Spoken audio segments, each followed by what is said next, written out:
Welcome to my YouTube channel. चलिए आज हम आपको क्लास 10th का फिजिक्स का अगला पार्ट यानी पार्ट थर्ड बताएंगे।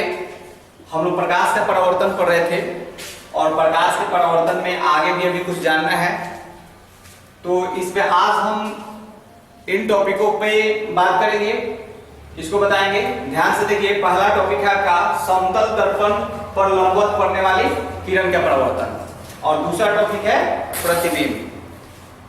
तीसरा टॉपिक है समतल दर्पण द्वारा प्रतिबिंब का बनना, और चौथे टॉपिक में बताएंगे हम आप लोगों को समतल दर्पण द्वारा बने प्रतिबिंब की विशेषताएं। तो चलिए हम लोग सबसे पहला टॉपिक स्टार्ट करते हैं। अगर इसे बढ़िया से समझना चाहते हैं तो वीडियो के अंत तक बने रहें, और अच्छा लगे तो लाइक शेयर और सब्सक्राइब करना ना भूलें। तो चलिए हमारा सबसे पहला जो टॉपिक है वह है हमारा समतल दर्पण पर लंबवत पड़ने वाली किरण का परावर्तन। तो यहाँ समतल दर्पण पर लंबवत पड़ने वाली किरण की अगर बात करें तो देखिए हमने यहाँ एक डायग्राम बनाया। ये भी एक दर्पण है, नीचे से कलर किया हो गया है, समतल सतह है, और इस पर हमने एक आपतित किरण को दर्शाया। जो एनपी है वह एक आपतित किरण है।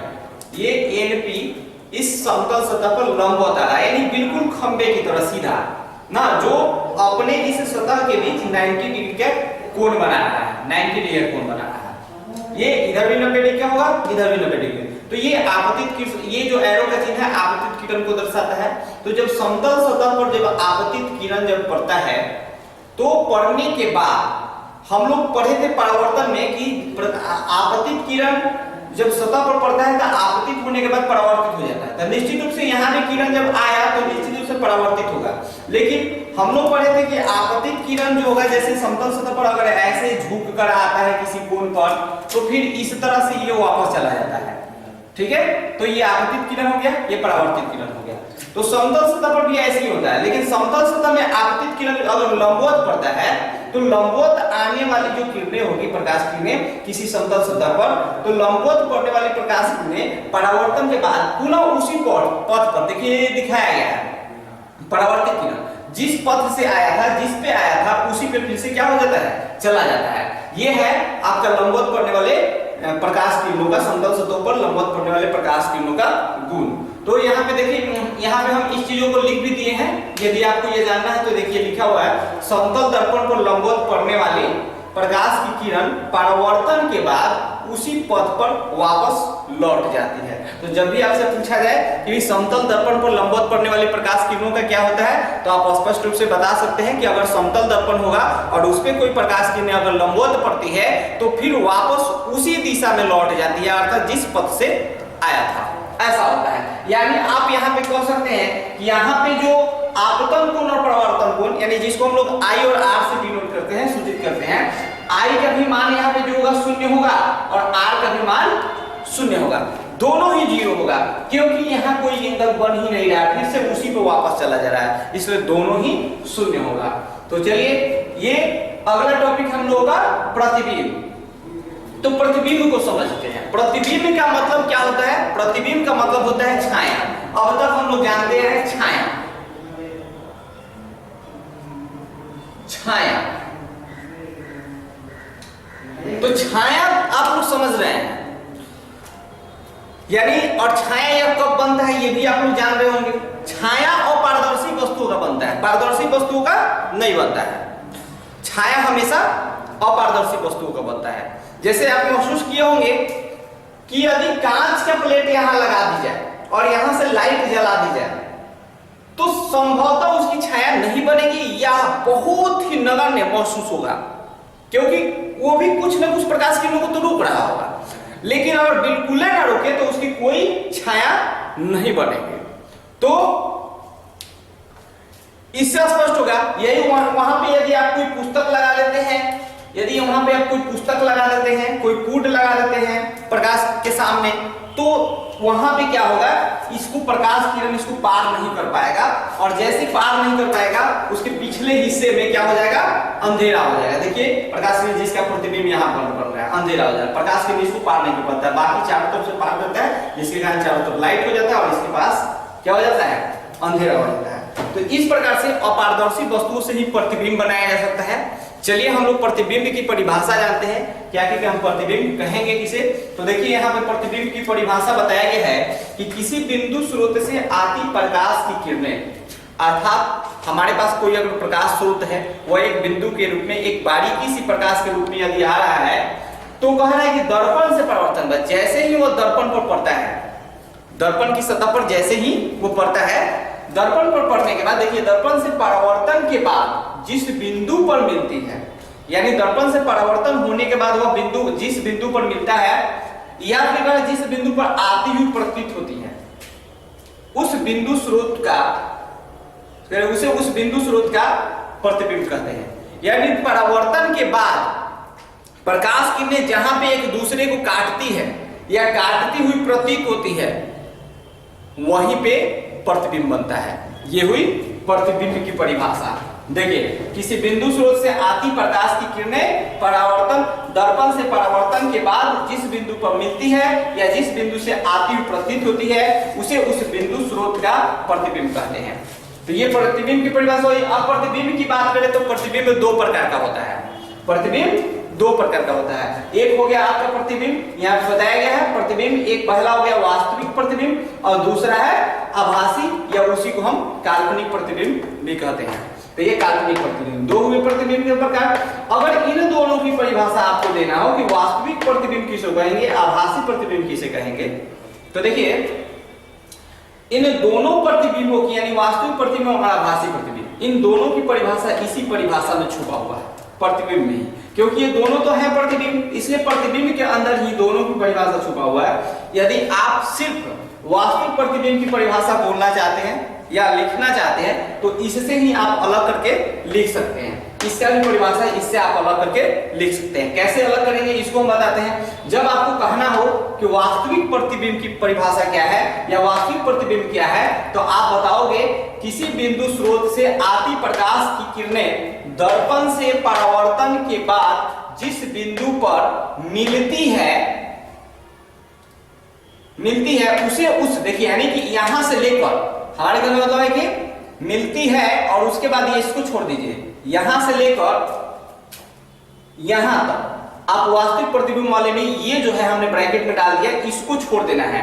आप कह सकते हैं किसी बिंदु स्रोत से आती प्रकाश की किरणें दर्पण से परावर्तन के बाद जिस बिंदु पर मिलती है उसे उस बिंदु स्रोत का, और यहां पे क्या जोड़ लोगे आप, वास्तविक प्रतिबिंब कहते हैं। इसके बाद यदि आपको आभासी प्रतिबिंब या काल्पनिक प्रतिबिंब की परिभाषा देना है, तो सेम इसी प्रकार से होगा।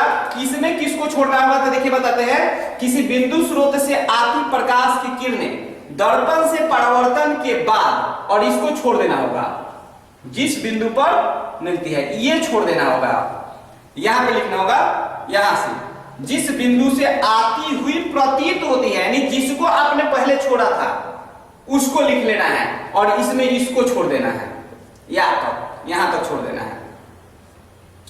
जिस बिंदु से आती हुई प्रतीत होती है उसे उस बिंदु स्रोत का, और यहां जहां पे वास्तविक लिखा है यहां पर आप क्या लिख लोगे, आप लिख लोगे आभासी या फिर काल्पनिक। आभासी लिख लो या फिर काल्पनिक लिख लो, आभासी प्रतिबिंब कहते हैं, ये यहां पे हो जाएगा।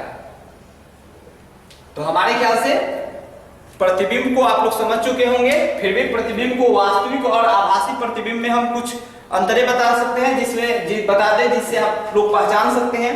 अगर वास्तविक प्रतिबिंब को कहा जाए तो वास्तविक प्रतिबिंब हमेशा याद रखिएगा कि वह हम जहां भी जिस चीज में प्रतिबिंब बनाते हैं, जैसे अगर हम दर्पण की बात करें तो दर्पण के अंदर यदि प्रतिबिंब बनाते हैं, दर्पण में अगर किसी वस्तु को दिखाते हैं तो वह दर्पण के अंदर न बन के सामने किसी दीवार पर बन सकता है, किसी पर्दे पर बन सकता है। वह क्वालिटी है वास्तविक प्रतिबिंब की, यानी वास्तविक प्रतिबिंब को पर्दे पर प्राप्त किया जा सकता है। जैसे आप सिनेमा हॉल में देखेंगे, सिनेमा हॉल में जो बने प्रतिबिंब होते हैं वास्तविक प्रतिबिंब होते हैं। आभासी प्रतिबिंब की बात करें तो आभासी प्रतिबिंब को पर्दे पर प्राप्त नहीं किया जा सकता, कि तो किसी दीवार पर प्राप्त नहीं किया जा सकता है। अर्थात हमारे कहने का मतलब है कि लेंस या दर्पण के दर्पण के अंदर ही पाया जाता है, और प्रतिबिंब वो बाहर दीवार पर या किसी पर्दे पर नहीं आता है। वैसे प्रतिबिंब को आभासी प्रतिबिंब कहते हैं। उसको सिर्फ महसूस कर सकते हैं कि फोटो बन रहा है, प्रतिबिंब बन रहा है, ठीक है। उसको वास्तविक रूप में हम दीवार या पर्दे पर नहीं ला सकते हैं, लेकिन वास्तविक प्रतिबिंब को ला सकते हैं। तो ये आभासी वास्तविक प्रतिबिंब और आभासी प्रतिबिंब था। अब इसके बाद हम लोग नेक्स्ट टॉपिक देखेंगे। जो नेक्स्ट टॉपिक है अगला आपका, हमने ये 2 टॉपिक बता दिया। अगला टॉपिक है समतल दर्पण द्वारा प्रतिबिंब का बनना। तो देखिए अब हम लोग ये देख रहे हैं समतल दर्पण द्वारा प्रतिबिंब का बनना। तो यहाँ पे हमने m एक समतल दर्पण की सतह बनाया, ये नीचे से कलर किया हुआ है, और यहाँ पे देखिए O जो है OM एक वस्तु रखा हुआ है और इससे आपतित किरण हो रहा है। इसका भी कुछ नाम दे सकते हैं, जैसे P दे दीजिए। तो OP जो है एक आपतित किरण है, ये एरो चीज बता रहा है आपतित किरण है। और ये जो है इसका भी नाम कुछ दे सकते हैं, जैसे अगर N लिख दीजिए PN, यह परावर्तित किरण है। तो और ये आपतन कोण बना, ये परावर्तन कोण, और ये क्या हो गया, अभिलंब हो गया। तो दर्पण के सामने एक वस्तु रखी गई है जो OM है, OM दूरी पर रखी हुई है, यहाँ पे रखी हुई है। और इसका जब इस दर्पण पर प्रतिबिंब बनता है तो दर्पण के अंदर चला जाता है प्रतिबिंब, यहाँ बनता है। और कितना बड़ा बनता है, तो जितना बड़ा वस्तु है उतना बड़ा ही बनता है, ऐसे बनता है। देखिए वस्तु की साइज जितनी बड़ी है उतनी बड़ी, हमारी फोटो में नहीं देखिएगा, आप वास्तविक रूप से इसको करके देखते हैं। समतल दर्पण की बात है, और समतल दर्पण लगभग सभी लोगों के घर में होते हैं, क्योंकि हम लोग समतल दर्पण के द्वारा ही चेहरा देखते हैं। तो आप इसको करके देखिएगा कि ये समतल दर्पण लगा दीजिए और उसके सामने इस वस्तु को ले जाकर देखिएगा, तो प्रतिबिंब बिल्कुल ही जितना बड़ा वस्तु दिखाओगे उतना बड़ा ही बनेगा। इस तरह से समतल दर्पण प्रतिबिंब बनता है, और ये पीछे की ओर बनता है। ये यहाँ पे समझाया गया, दर्पण से वस्तु की दूरी, यानी जिसको हम OM कहेंगे, OM ये वस्तु की दूरी है, यहाँ से यहाँ, यानी यहाँ है वस्तु, और दर्पण से प्रतिबिंब की दूरी MI ये, और यहाँ पे MI न लिखकर, ठीक है, I लिख दीजिए इसको, MI यहाँ से यहाँ तक जो प्रतिबिंब दूरी है, दोनों बराबर है। शॉर्टकट में ऐसे लिख सकते हैं, वस्तु दूरी बराबर प्रतिबिंब दूरी, तो ये दोनों बराबर है। ये है आपका किरण और एक समतल दर्पण में प्रतिबिंब का बनना। कैसे समतल दर्पण प्रतिबिंब बनेगा, ऐसे बनेगा।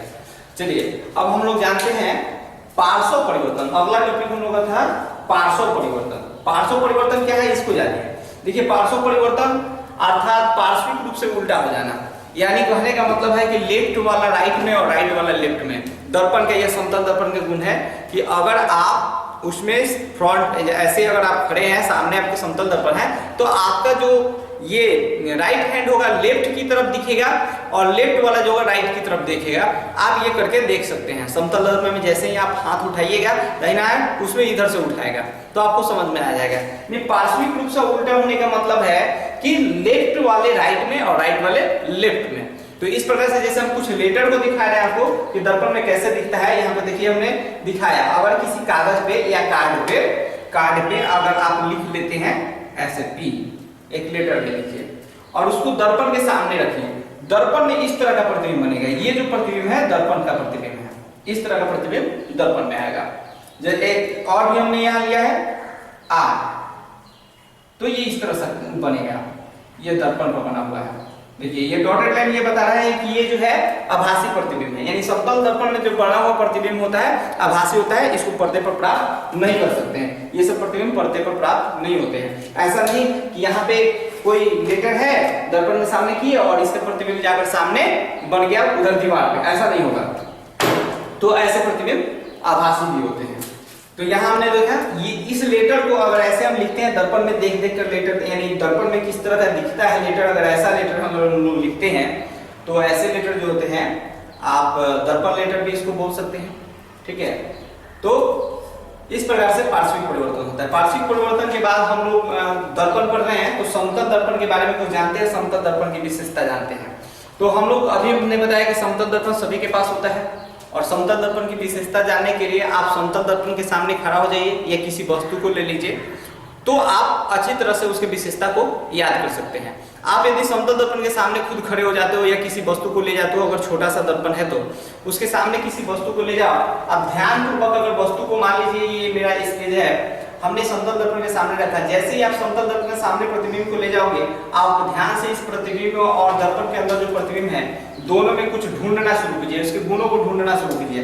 आपको दिखाई पड़ेगा ये पहला वाला गुण, प्रतिबिंब दर्पण के पीछे बनता है, यानी आप दर्पण के आगे रखे हो वस्तु को और प्रतिबिंब दर्पण के अंदर दिख रहा होगा, ऐसा होगा।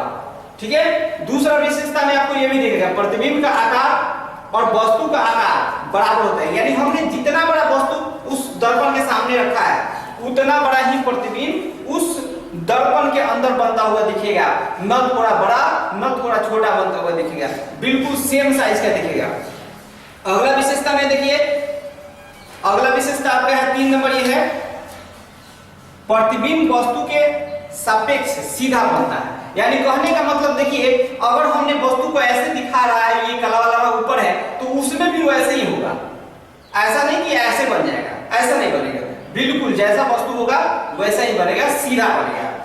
प्रतिबिंब पार्श्विक रूप से उल्टा होता है। चौथा, तो हमने ये पार्श्विक रूप से उल्टा का भी बता दिया कि लेफ्ट वाला राइट में होगा और राइट वाला लेफ्ट में होगा, यानी दर्पण में यदि आप हाथ दिखाते हो राइट तो उसमें लेफ्ट दिखेगा, इस तरह का परिवर्तन होगा, वो पार्श्विक परिवर्तन होता है।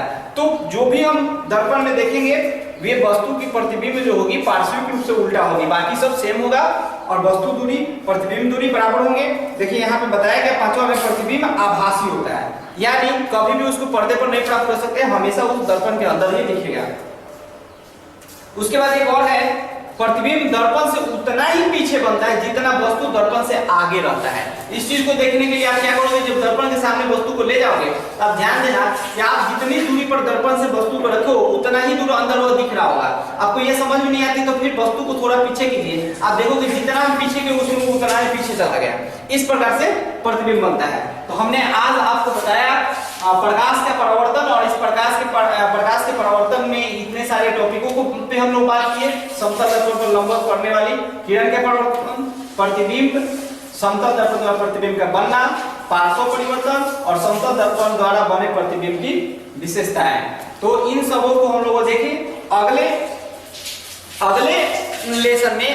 लेसन की बात करते हैं। अगले क्लास में हम आपको बताएंगे वक्र सतह से परावर्तन, वक्र सतह से परावर्तन, गोलीय दर्पण से परावर्तन। तो इसे जानने के लिए आप मेरा नेक्स्ट वीडियो का वेट कीजिए। Thank you.